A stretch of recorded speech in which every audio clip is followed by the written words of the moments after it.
এই যে ঢালাই চলতেছে, পুরো দমে চলতেছে, পুরো দমে। এদিকে এই যে ক্রেনের মাধ্যমে মাল উপরে উঠানো হইতেছে। এই যে ছাদে যে রড লাগবে, রড সব চলে আসছে,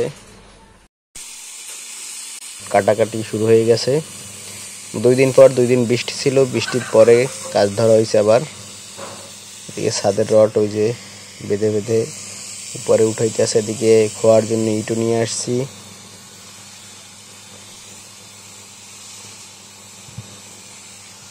তো চলেন একটু উপরে যাওয়া যাক, দেখি উপরে কি অবস্থা।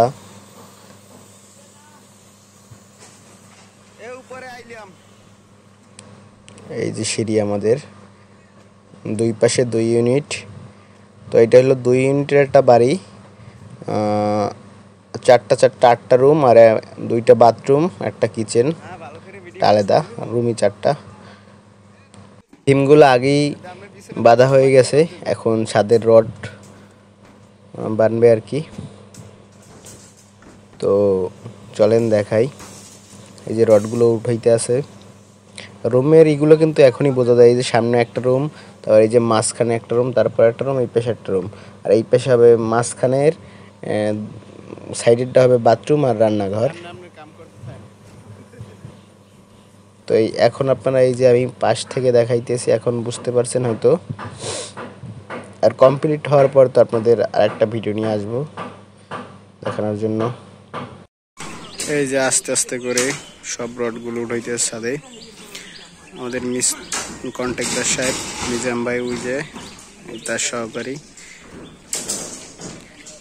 এদিকে রড উঠানোর কাজ চলতেছে। তো অল্প অল্প করে আপনাদের সম্পূর্ণই দেখাবো ঢালাই পর্যন্ত।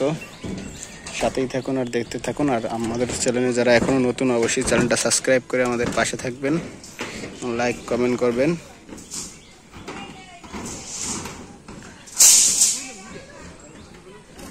এখন নিচের রডগুলো উঠে মানে লাস্টে আছে।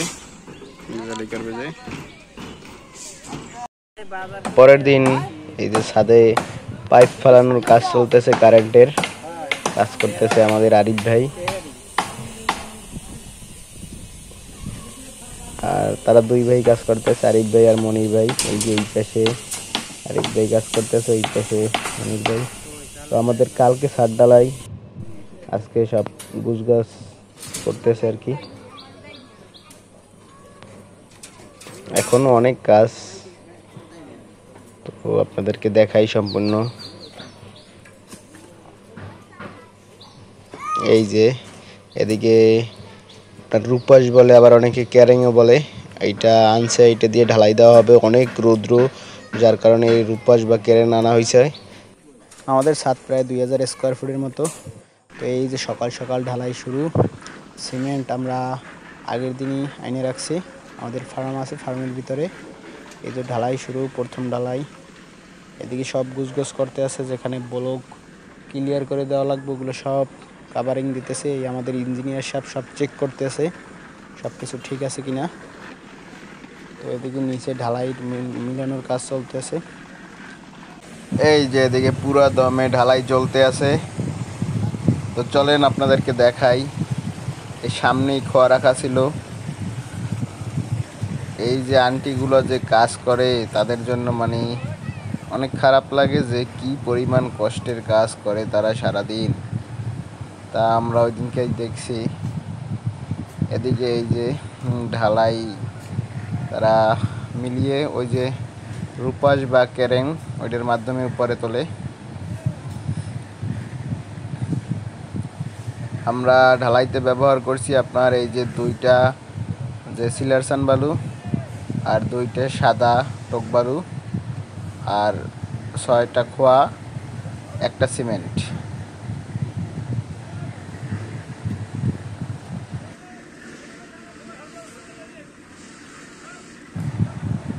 এই যে এটা মিলানো শেষ।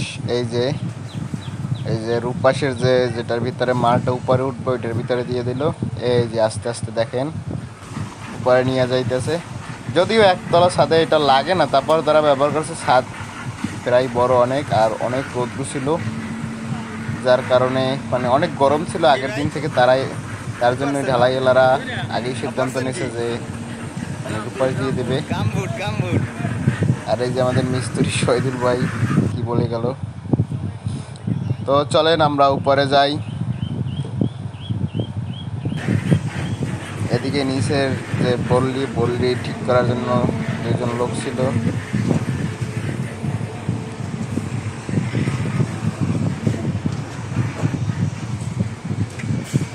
এই যে উপরে চলে আসলাম আমরা। এই জায়গাটা আগে অল্প একটু ঢালাই দিয়ে তার উপরে প্লেন শিট লেসে তার উপরে মানে মাল ঢালতেছিল। তারপর এখান থেকে ছাদের সম্পূর্ণ জায়গায় নিয়ে যেতেছিল। যে গরম, ভাবসা গরম। আর ওই পাশে দাঁড়িয়ে ওই যে সাদা পাঞ্জাবি পরা ইঞ্জিনিয়ার সাহেব, সে সব কিছু চেক করতেছিল। আর এই পাশে যে দেখেন ভীমগুলো আগে ঢালতে আছে, ঠিকমতো ভাইব্রেটার করতেছে।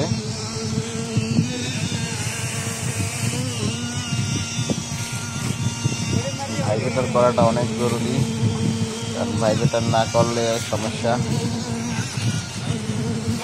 যত পারেন তত ভাইব্রেটার করবেন। এদিকে আমার বন্ধু ওই যে মেহেদি এসেও সকাল থেকে সন্ধ্যা পর্যন্তই ছিল। তো এরকম কিছু বন্ধু বান্ধব থাকা জরুরি, যারা বিপদের সময় থাকে পাশে।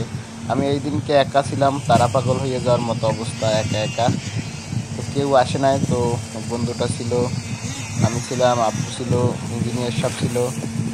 এরাই মানে এতে লোক লাগে অনেক ভাই, পানি আনা, তারপরে এদের খাওয়ার ব্যবস্থা করা, স্যালাইন পানি গোলানো, তারপর নানান ধরনের ভাই এদের সাথে থাকাই লাগে। তো একা একাই সম্ভব না এত কিছু। এই যে এদিকে যে রূপাসের মাধ্যমে কিভাবে উঠানো হইলো দেখালাম আপনাদের।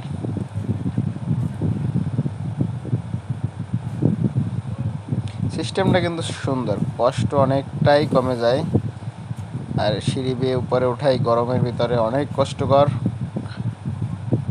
আবার এদিকে এই যে রান্না বান্না চলতেছে, রান্না করতেছে আমাদের শামীম কাকা, অনেক সুন্দর রান্না করে। এদিকে তেহারি রান্না হবে তাদের জন্য দুপুরে, তো সেটাই রান্না করতে আছে। আমি সব কিছু গুছগাছ করে দিয়েছি। এই তো বললাম একা একা সব কিছুই করতে হয়, তো এই জন্য বন্ধুটা ছিল, ও অনেক হেল্প করছে।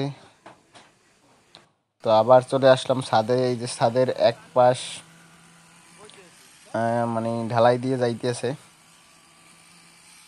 ওদিকে ভাইব্রেটার করতেছে মিস্ত্রি শহীদুল ভাই, ওদিকে কন্ট্রাক্টর সাহেব। এই পাশে এতটুকু হয়েছে, এখন মনে হয় সকাল 11টা বাজে, এটুকু সময় বেশিক্ষণ লাগবে না, যদি ওই যে রূপাসের কারণে।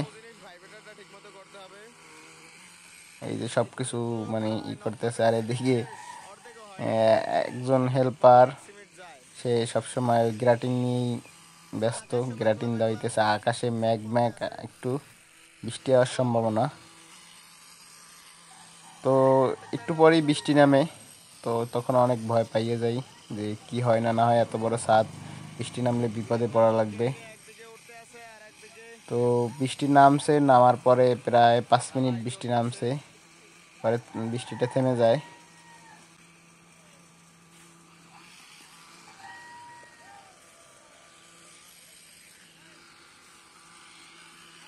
তো এই যে চলতে আছে, এদিকে আবার মাপঝুপ চলতে আছে যে ছাদ কত ইঞ্চি ঢালাই দেবে। এটা খুবই জরুরি, ছাদের কোন পাশ পানি নামার জন্য রাখবে, ঢালু রাখবে আর কি। এই যে মাপ দিয়া নিতে আছে, আমারে ধরাইছে, আমি ধরলাম, ওই পাশে একজন হেল্পার সে ধরলো।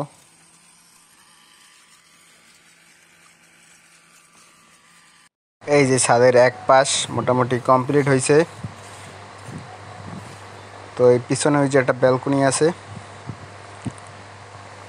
ওই কোণার থেকে একটু পানি জমে আছে। আমি জিজ্ঞেস করছিলাম যে পানিটা কেন জমছে, তো বললো ওটা ঢালাইয়ের পরে উপরে পানিটা জমছে।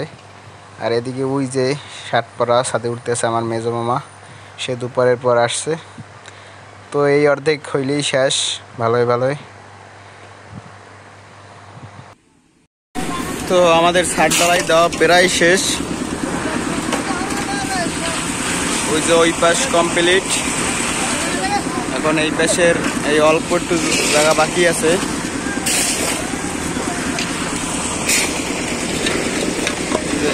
কমপ্লিট, খালি এই জায়গাটুকু বাকি আছে।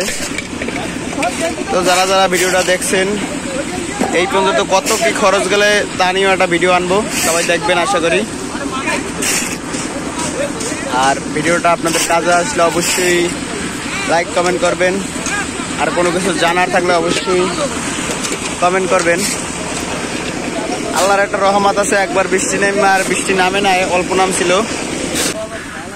যাই হোক, ভিডিও আর বেশি বাড়াবো না, সবাই ভালো থাকবেন, সুস্থ থাকবেন, দেখা হবে নেক্সট ভিডিওতে।